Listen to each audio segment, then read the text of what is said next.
இப்போ நீங்கள் பார்த்துட்ருக்க இந்த குளம் வந்து பார்த்தீங்கன்னாக்கா திருநீர்மலை ரங்கநாத பெருமாள் கோவிலோட குளம். இந்த கோவில் வந்து பார்த்திங்கன்னா மலைக்கு மேலே இருக்குது. இப்போ நான் அதை ஜூம் பண்ணி காமிக்கிறேன் பாருங்கள். அந்த கோவிலோட கோபுரம் மட்டும் தெரியுது. இந்த கோவிலோட குளம் தான் வந்து பார்த்திங்கனாக்கா இந்த குளம் நல்ல பெரிய குளம். இந்த குளத்தில் வந்து பார்த்திங்கனாக்கா 10 அடியில் தண்ணி இருக்குது. ஆனால் இந்த வெயில் காலத்தில் வந்து இந்த தண்ணி மேலே அந்த வெயில் படுறதுனால ஃபுல்லாக பாசையாக இருக்குது. பார்க்கவே ரொம்ப அழகாக இருக்குது. இருங்க 360 டிகிரியில் சுற்றி காமிக்கிறேன்.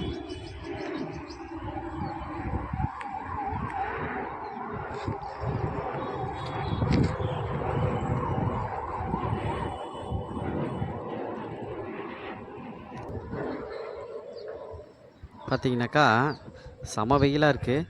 குளம் பார்க்கவே அழகாக இருக்குங்க. ரொம்ப வந்து பாசம் அதிகமாக இருக்குது. அதனால தான் சரி வீடியோ எடுக்கலாம், எடுத்து ஷேர் பண்ணலாம் அப்படின்ட்டு வீடியோ எடுத்தேன். கரெக்டாக வந்து திருநீர்மலை ரங்கநாத பெருமாள் கோவிலோட குளம் இது. இதோட லொக்கேஷன் வந்து நான் வந்து டிஸ்கிரிப்ஷனில் தரேன். நீங்கள் இந்த சைடு வந்தீங்கன்னா பாருங்கள். பார்க்க ரொம்ப அழகாக இருக்குது, சூப்பராக இருக்குது. ஃபுல்லாக வந்து பார்த்திங்கனாக்கா பெரிய குளம்.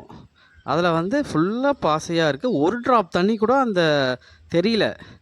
ஏன்னா பாசை வந்து ஃபுல்லாக வந்து மூடிட்டுருக்கு தண்ணியை. பார்க்கவே ரொம்ப அழகாக இருக்குது. நீங்கள் வந்தீங்கனாக்கா கோவிலையும் பார்த்துட்டு அப்படி இந்த குளத்தையும் பார்க்கலாம். ரொம்ப நல்லாயிருக்கு. நெக்ஸ்ட் வீடியோவில் பார்க்கலாம். ஓகே, பார்க்கலாம். பாய்.